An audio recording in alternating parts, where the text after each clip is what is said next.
தூத்துக்குடி மாவட்டம் திருச்செந்தூரிலிருந்து நேற்று டிசம்பர் 17ஆம் தேதி இரவு 8:25 மணிக்கு திருச்செந்தூரிலிருந்து சென்னை செல்லும் செந்தூர் எக்ஸ்பிரஸ் ரயிலானது கிளம்பியது.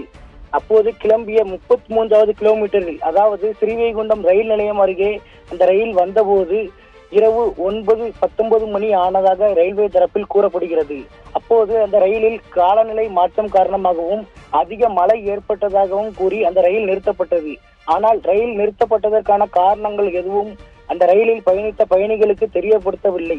ஆனால் அந்த ரயில் நிறுத்தப்பட்டு சுமார் 2 மணி நேரம் கழித்தும் அந்த ரயில் பயணிகளுக்கு எந்தவித காரணமும் தெரிவிக்கப்படவில்லை. மேலும் அங்கிருந்த பயணிகள் அங்கிருந்த ரயில்வே அதிகாரிகளை கேட்டபோது மோசமான காலநிலை ஏற்பட்டுள்ளதாகவும் தூத்துக்குடி மாவட்டத்திற்கு ஆரஞ்சு அலர்ட் நேற்று விடுக்கப்பட்டுள்ளதாகவும் கூறி ரயில் 2 மணி நேரம் அல்லது 3 மணி நேரம் கழித்து தாமதமாக புறப்படும் என கூறியிருந்து நிறுத்தி வைக்கப்பட்டிருந்தனர். அப்போது திடீரென மழையின் வேகம் அதிகரித்த காரணத்தினால் அந்த ரயிலானது அங்கேயே நள்ளிரவு முழுவதும் நிறுத்தப்பட்டது. பின்னர் அதிகாலை 4 மணி அளவில் மழை வேகமாக பெய்த நிலையில் ரயில்வே நிலையம் முழுவதும் ரயில் தண்ணீரானது 4 அடி உயரத்திற்கு வந்து கொண்டே இருந்தது. அப்போது திடீரென தாமிரபரணி ஆற்றிலிருந்து வரப்பட்ட 1,45,000 கன அடி நீரானது ஸ்ரீவைகுண்டம் தாமிரபரணி ஆற்றங்கரைக்கு வந்த நிலையில் அது கரையில் உள்ள அனைத்து வாய்க்கால்களிலும் சென்றது. அதில் உள்ள வாய்க்கால்கள் உபரியாக ரயில் நிலைய வளாகத்தில் புகுந்தது. அப்போது அங்கு ரயில் பயணிகள் கடைசி 2 பட்டியில் நிறுத்தி வைக்கப்பட்டிருந்த பயணிகள் 300 பேரை ரயில்வே அதிகாரிகள் மற்றும் உள்ளூர் போலீசார் அனைவரும் இணைந்து 4 பேருந்துகள் மற்றும் 2 வேன்கள் மூலம் அந்த 300 பயணிகளையும் அழைத்து சென்று அருகே உள்ள பள்ளியில் பாதுகாப்பாக தங்க வைத்தனர். மேலும் அதனைத் தொடர்ந்து மற்ற 500 பயணிகள் ரயிலில் இருந்தவர்களை மீட்க சென்ற போது மிகவும் மழை வேகமாக பெய்தது. இதனால் அந்த பகுதியில் உள்ள அனைத்து வாய்க்கால்களும் உடைந்து தண்ணீரானது ரயில் நிலையம் முழுவதும் சூழ்ந்து காணப்பட்டது. இதனால் மீதமுள்ள 500 பேர் ரயில் நிலையிலேயே அங்கே நிறுத்தி வைக்கப்பட்டிருந்தனர்.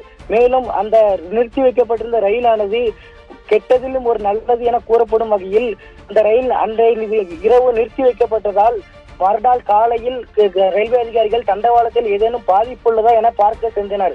அப்போது அந்த ஸ்ரீவைகுண்டம் ரயில் நிலையத்திலிருந்து, அதாவது 15 கிலோமீட்டர் தூரத்தில் செய்துநல்லூர் பகுதியில் ரயில்வே தண்டவாளத்தின் அடிப்பகுதியில் கற்கள் அனைத்தும் அரித்து வெறும் தண்டவாளம் மற்றும் எலும்புக்கூடு போல காட்சியளித்தது. இந்த நிலையில் அந்த ரயில் அதிர்ஷ்டவசமாக நிறுத்தி வைக்கப்பட்டிருந்ததால் பெரும் அசம்பாவிதம் தவிர்க்கப்பட்டதாக ரயில்வே தரப்பில் கூறப்படுகிறது. மேலும் அந்த 500 பேருக்கு தொடர்ந்து உணவு வழங்குவதற்காக மத்திய ரயில்வே அமைச்சகம் நடவடிக்கை எடுத்து வரும் நிலையில் அவர்களுக்கு தேசிய பேரிடர் மீட்பு குழுவினர் நேரடியாக சென்று உணவு வழங்குவதற்காக தண்ணீரில் இறங்கி 2 டன் உணவுப் பொருட்களை அவர்களுக்கு கொண்டு சென்றனர். ஆனால் தண்ணீரின் வேகம் நேரம் அதிகரித்து தண்ணீரின் உயரமும் அதிகரித்து காணப்பட்டு வந்தது. இதனால் தண்ணீரில் இறங்கி செல்வதற்கு கஷ்டமாக இருந்ததால் தேசிய பேரிடர் மீட்பு குழுவினர் போட்டு மூலம் அந்த பகுதிக்கு ரயில் நிலையத்திற்கு சென்று உணவு வழங்குவதற்காக சென்றனர். ஆனாலும் நீரின் ஓட்டம் அதிகமாக இருந்ததால் ரயில் நிலையத்திற்கு செல்வதற்கு பதிலாக போட்டானது வேறு திசைக்கு சென்றது. இதனால் அந்த முயற்சியும் கைவிடப்பட்டது. இந்த நிலையில் தமிழக விளையாட்டுத்துறை அமைச்சர் உதயநிதி ஸ்டாலின் இன்று மாலை கோவை மாவட்டம் சூலூரில் இருந்து 2 டன் நிவாரணப் பொருட்களுடன் ஹெலிகாப்டர் ஒன்று புறப்பட்டு ஸ்ரீவைகுண்டம் ரயில் நிலையத்தில் தவித்துக் கொண்டிருக்கும் ரயில் பயணிகளுக்காக கொண்டு செல்வதற்கு ஏற்பாடு செய்யப்பட்டு வருவதாக தெரிவித்திருந்தார். இது குறித்து நமது சத்தியம் தொலைக்காட்சியில் பிரத்யேகமாக செய்திகள் வெளியிட்டிருந்தோம். இந்த நிலையில் அந்த ஹெலிகாப்டர் ஆனது கோவை சூலூரில் இருந்து புறப்பட்டு சராசரியாக கடந்த ஒரு 10 நிமிடத்திற்கு முன்னர் ஸ்ரீவைகுண்டம் ரயில் நிலையம் அருகே வந்தபோது மோசமான வானிலை ஏற்பட்டது.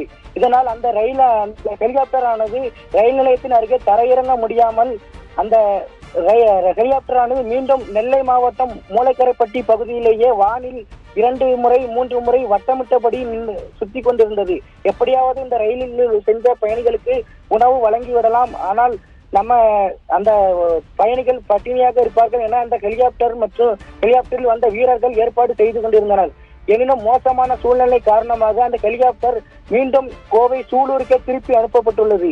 இதனால் ரயில்வே இது குறித்து நமது சத்தியம் தொலைக்காட்சியின் வாயிலாக ரயில்வே தென்னக CRO கோபிநாத் என்பவரிடம் விளக்கம் கேட்டபோது மோசமான சூழ்நிலை காரணமாகவும் நாங்கள் எந்த விடாமுயற்சியும் விடாமல் நாங்கள் நேரடியாக சென்று அந்த பயணிகளுக்கு உணவு அளித்து அவர்களை மீட்க வேண்டும் என்ற ஒற்றை காரணத்தையே நாங்கள் கொண்டிருப்பதாகவும் கூறினார்.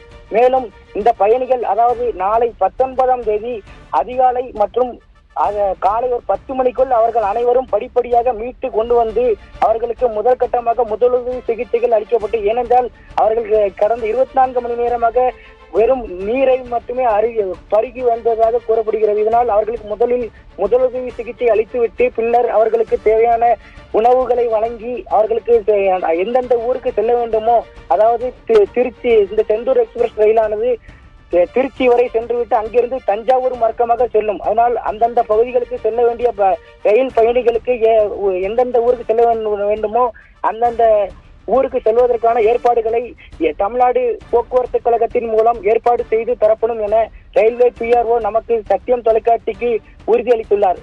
எனவே இந்த பல்வேறு கட்ட முயற்சியை எடுத்தும் இந்த முயற்சியானது வீண் போகாது என நம்புகிறோம்.